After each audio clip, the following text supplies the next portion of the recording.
What's up, guys? Today you join me back in Cornwall for the first time in 3 weeks. It doesn't sound like that long, it's been ages. Just waking up to this lovely morning here in sunny Cornwall. So I'm just outside. I've got 2 kittens that have just started going outside. One of them's coming over, Monty. So yeah, I've just got 2 kittens. I'm outside just with them for another 5-10 minutes, and then we're gonna go get ready for the day.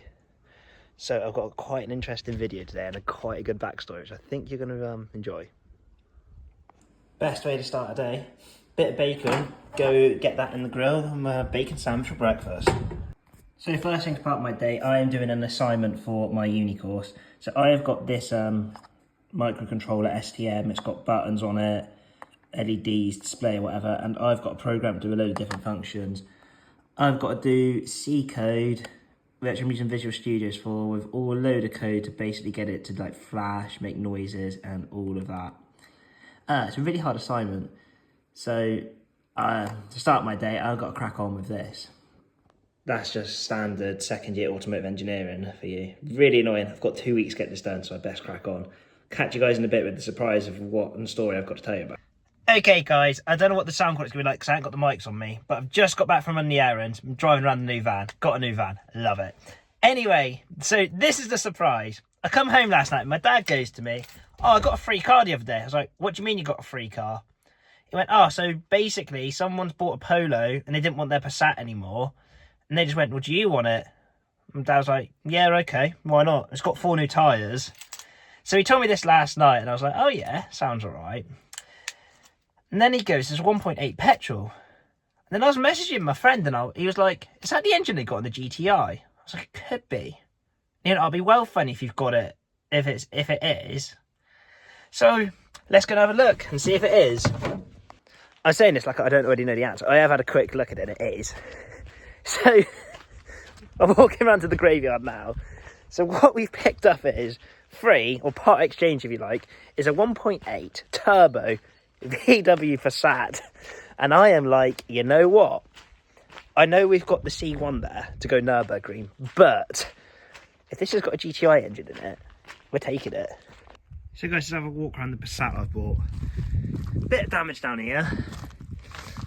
Decent tyre on the front, probably a budget. I don't know what's on it. Some weird make.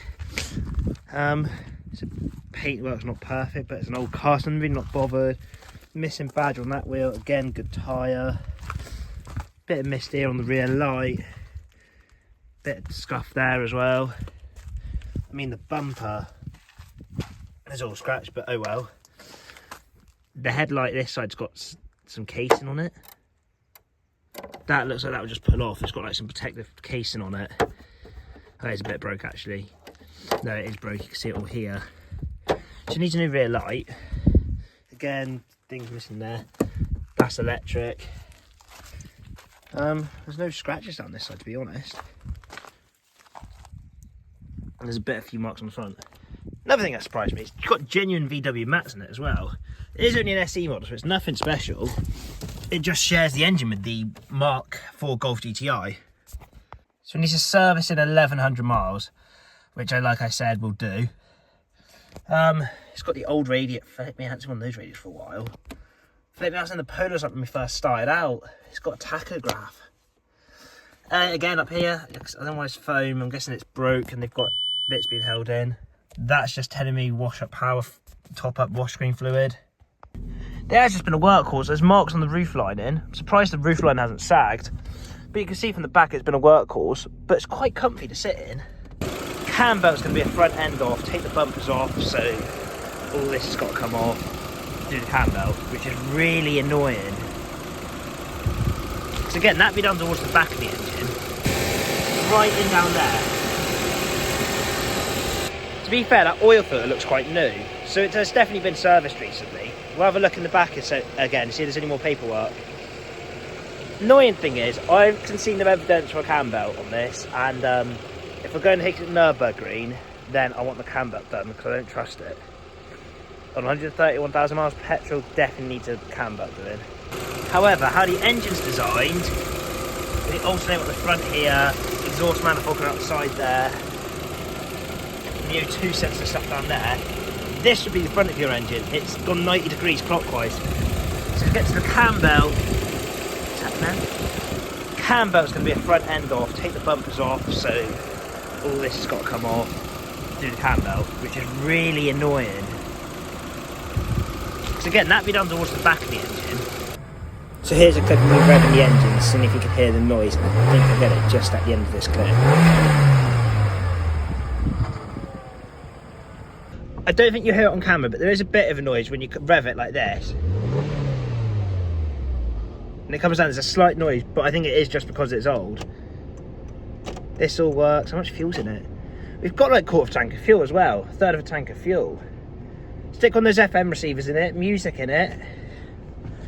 I can sit in this very comfy. I think we should take this to Nürburgring, guys. I know we're doing the whole C1 on the budget, but what I think is we can still do the clutch on the C1. Maybe able to keep the C1, may not be able to. I don't know how many cars we're allowed to keep, but this, say about doing motorsport on a budget, free Passat, you know. If you need to get a car, just get more friends and they give you stuff. Do you know what I mean? But I think we can do really well with this. At 1.8, 150 engine, we can tune that if we really want to. It's more comfy to drive to Nürburgring. Won't have to strip out as much. I mean, we can strip out all of this, but for practical reasons, I might insure this and have it as a chuck around car as well. I also thought it would be a 6-speed, but it's only a 5-speed with reverse sitting here. This is interesting. In 2007, on 46,000 miles, it did have a cam belt done. Toothed belt change. Cam belt was done on 46,000 miles. In 2007. And then I've got some service record stamp there, and the last service was just initial. I don't even know what that says. Service in 2023. Okay, so it's had a cam belt. However, cam belt was either every 60,000 miles or like 6 to 8 years, 6 to 10 years, sorry. Well, 2007, it's well overdue it then. It's nearly done 100,000 miles on that cam belt, and it's only had oil changes, not many filter changes. So it stinks. I don't want to do a cabin filter, and it's so easy on a Volkswagen. Air filter will change. I need a brake fluid change. Oil filter, cam belt. Needs a bit. However, I've also been told I can get someone to help me do a cam belt, and I can learn how to do a cam belt myself. So we can save money there. I reckon we're going to price this up, and then we're going to have a comparison of what we're going to do. What it's like to drive. Jeez. I tell you what, it's not that bad. It is like a boat to reverse though. It's huge. It's so long. I've driven bigger, but it feels big. Well, it is a big car, isn't it? But yeah,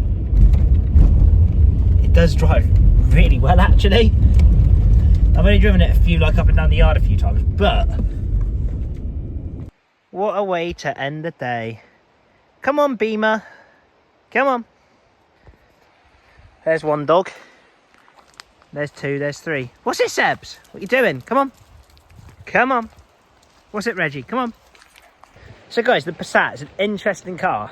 Wasn't expecting to come home this weekend and have a Passat with a Golf GTI engine in it, sat in it.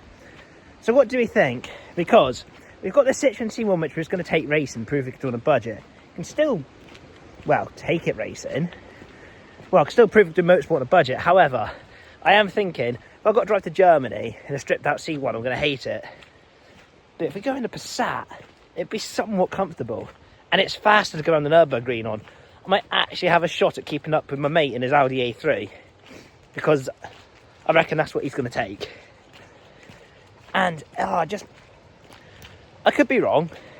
But I think those 1.8 turbo engines run about 150 brake. If we get a cam belt done on it and a service, it's going to be quite quick. I know it's a big, heavy car, but it'll still be quite quick to go on the Nürburgring on. However, that being said, that doesn't mean we're going to write off the C1. Whether or not we take it racing or not could be another story. But we would still get footage with the C1, starting it up, doing the clutch on it. It could just be a day in the life of car trader doing from nothing to everything. And with the C1, I can then do a breakdown cost of how much it's cost and if I'm going to make any money on it. Spoiler alert, I won't make any money on it, but it'll be a good car to do a breakdown on, or we do both. I don't know. I'll see what I can work with. However, can confirm I am keeping the Passat. I'm not selling that because the MOT history is looking very clean. So for those who want to know, these are my 3 dogs. Beamer, Sebi and Reggie. Yes, Beamer is named after BMW because 8-year-old me wanted to call, I like the name Beamer, I love my BMWs, he got called Beamer. Don't know how I got away with that, but here I am 13 years later with a dog called Beamer. Sebi is named after Sebastian Vettel because, you know, love Sebastian Vettel, great F1 driver, where the motorsport passion began. And then I've got Reggie. Reggie's a bit special. We love him, we do love him, but he's very special, and I don't know what we named him after. We just like the name. So that's my dogs. We're currently going through the woods. It's lovely, it's dry, fresh air. I don't get to do this in Wales when I'm at uni. So coming home, jumping in the van, and taking my dogs for a walk through the woods is a blessing. I love it. It really chills me out, and I can really gather my thoughts, and I can think of more content for you guys. Guys, it's fine because I'm on private land. I've just jumped back in the van, made a profile for when I get in it, and it's gone into kilometres an hour. All the mileage has gone into kilometres. The speed is in kilometres. I don't have a clue why or how. So I'm like, now what do I do? It's fine, I fixed it. I had to delete my profile off the van because I can't change it for whatever reason, but that's fine. Now back, the dogs are here. Gonna let them out, get them cleaned up, and yeah. Hope you enjoyed this video, guys. It's a bit different. Again, a lot more hands-on. I'll try and get more of this while I'm home. Keep you guys updated. Have a good one and enjoy.